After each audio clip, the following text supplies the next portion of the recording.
If you didn't see the Zenless Zone Zero Season 2 live stream, not only is everyone getting 30 free pulls, but on top of that, everyone gets to choose one standard 5-star agent and W engine. And if you're a new or returning player and are a little confused about which agent and which engine you should pick up, this video is for you. I'm going to be covering what agents and W engines should take priority depending on what you already have on your account. Starting off with our agents, the one that takes the highest priority out of all 6 would be Lycon. Outside of our limited stun characters like Chingy, Lighter, and Trigger, Lycon is the best free option. The reason why he's so good is number 1, he has a very easy kit. Using the basic attack, dodge counters, and your X special build up days very quickly. Number 2, the main thing with this core passive is that it reduces ice damage resistance, which is really good for characters like Ellen, who's getting a buff with Season 2, Hugo, and obviously Miyabi. And number 3, with his additional ability, as long as the enemy is stunned and Lycon gets a hit in, whether he does the initial hit or he does his chain attack, it has a stun damage multiplier increase of 35%, which means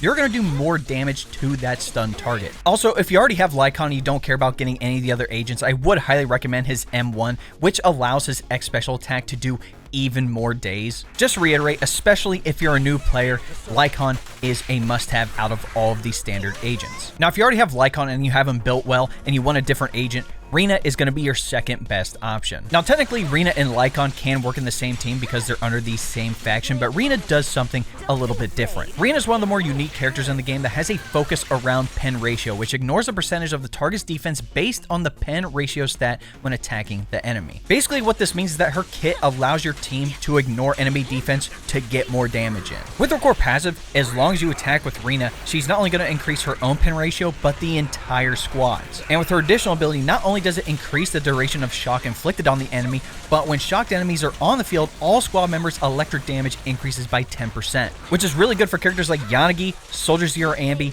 and Haramasa. So if you like those electric teams, she's going to be perfect for that. Now, the next 3 agents I'm going to talk about are in no particular order. This is kind of like my personal order, but it's also dependent on what you personally want on your account. So first up, if you're lacking DPS characters, you can look into getting Soldier 11. Her core passive lets you buff her own damage, which is very simple to do, especially if you're using her basic attack and your dash attacks. And with her additional ability, not only does she get a 10% increase to her fire damage, but when the enemy is stunned, that effect is further enhanced by an additional 22.5%. And just like with Lycon, her kit is quite simple to use, using your basic attacks, your dodge counters, your X special attack, allowing you to proc fire suppression to give you more damage. It's literally free. If you already have Lycon and are looking for another stun character, Coletta is decent. The one unique thing I will give her is that if you deploy her and Ben together, you can actually execute some coordinated attacks between them, and her ultimate has a different animation when Ben is in your squad. Her core passive is pretty good, allowing you to have increased days with your basic attacks right after you use an X special attack. And with her additional ability, if her X special attack hits an enemy, it applies a debuff to the target. While the target is stunned, all squad members' chain attacks deal 35% more damage to the target, and this effect can stack up to 2 times. Coletta is not bad by any means, and I actually use her with my Evelyn and Astra team since I don't have Lighter, but Lighter just takes the cake as our fire stunner at the moment. We'll have to see what happens when Jufufu comes out, which I already talked about her during my live stream recap video. She's going to have like off-field damage, she's going to buff crit damage and ultimate damage.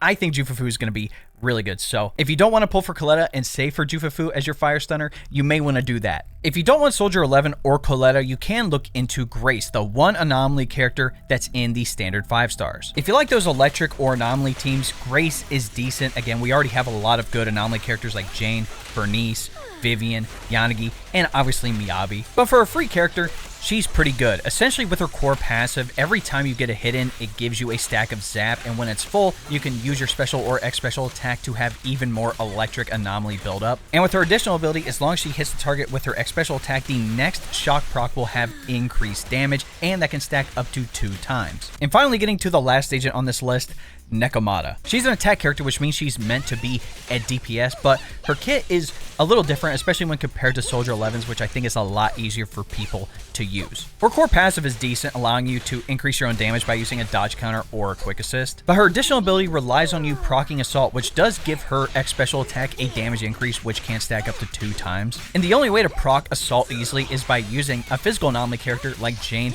or Piper, which both require decent on-field time, just like how Nekomata Nekomata needs on-field time to get her damage in. It's not that Nekomata's a bad DPS, obviously she can be built well and with good teams, but when compared to the other agents in the standard 5-star pool, she's not as future-proof. Lycon has been good since 1.0, since a lot of, ice agents that we've had have been DPS, Ellen, Miyabi, and Hugo, which are all extremely good. So that's what agents you should prioritize. Now let's talk about your W engines. Note that this is dependent on what engines you already have, since, only stun engines can work on stun agents, attack engines can only work on attack agents, and etc. But the thing is that some of these engines actually work really well for other agents. So if you're looking for a stun engine, out of the 2 that are available, I would highly recommend Coletta's signature Hellfire Gears. This engine works well for literally any stun agent that you plan on getting, even the limited ones. You get the base attack and impact percentage bump, which you want impact for your stun characters, and with this perk, Passionate Construction, while off-field, the equipper's energy regen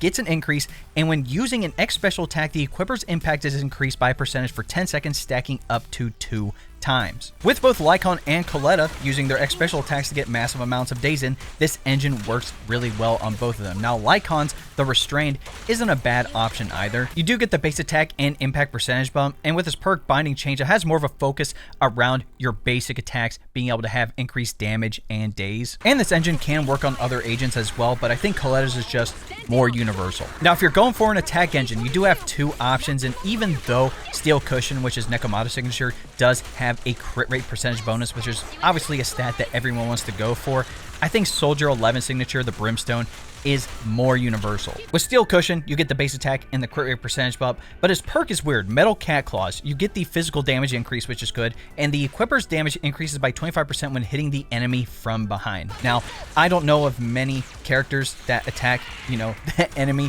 from behind, and even with Nekomata using her, dash attacks to go behind the enemy, it's only for half of the attacks if you're going to be doing that anyway. So that's why I recommend the Brimstone if you're going to go for an attack engine. You get a base and attack percentage bump with this perk Scorching Breath upon hitting an enemy with either a basic attack, a dash attack, or a dodge counter, which you're going to be doing with pretty much every attack agent. The equipper's attack increases by a percentage for 8 seconds, stacking up to 8 times, which means you can get a massive attack percentage bonus. You either have to choose between the engine that actually gives good buffs for pretty much every single agent, or the engine that's a crit rate stat stick. For Rina's engine, Weeping Cradle, if you don't have this one and you decide to get Rina as your free pick, I would highly recommend her engine. You get a base attack and a pen ratio percentage bump, which is going to be good, buffing her core passive, which buffs the entire team's pen ratio. And with this perk Punishment, while you're off the field, the equipper's energy regen gets an increase. Attacks from the equipper enhance the squad's damage against a struck target by a percentage for 3 seconds. During this period, this effect is further increased by a percentage every 0.5 seconds up to a maximum percentage. Now this engine can work with other support agents. Its perk giving passive energy regen buffs and buffing the entire squad's damage is really good, but the stat bonus of pen ratio is kind of specific toward Rina. Some other support agents need different stats to really fill out their perks, like Astrial, for example. But overall, this support engine is a good pick, and if you go for Rina, definitely get this engine. And lastly, let's talk about Grace's engine, Fusion Compiler. This is a similar situation to Rina's engine where you get that base attack and the pen ratio percentage bump, but its perk Data Flood is pretty much good for any anomaly agent. Not only do you get an attack percentage increase, but when you use your special or X special attack, you get an anomaly proficiency bump that can stack up to 3 times, which if you didn't know, anomaly proficiency enhances the damage inflicted by attribute anomalies, which is gonna help pretty much every single one of our anomaly characters. Miyabi, Bernice, Yanagi, Jane, Vivian. And it's obviously very good for Grace since she can have that increased shock damage proc. Again, choosing an engine is more difficult than choosing an agent because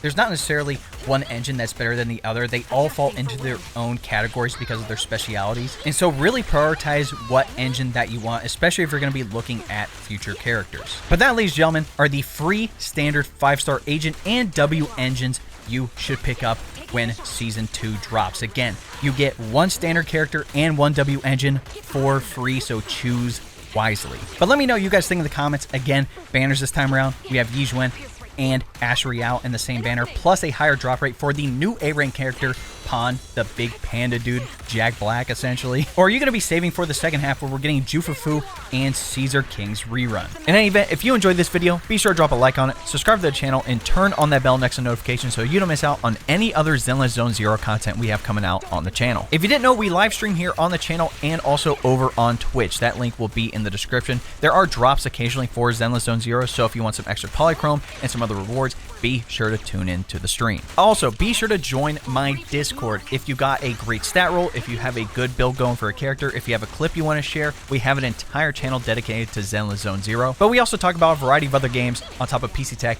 anime, and more. Lastly, if you want to help support the channel even more, you can look into becoming a member. Now, if you don't know what a membership is, it's essentially like a Twitch subscription. Granted, it's cheaper over here on YouTube, but you're going to get access to the exclusive emotes, the monthly badges, and other cool stuff, including early access to all my long form videos. So if you'd like more information, all you have to do is press the join button next subscribe, and that'll give you a rundown with all the details you need. All right, ladies and gentlemen, it's Benny Boy. We'll catch you in the next video.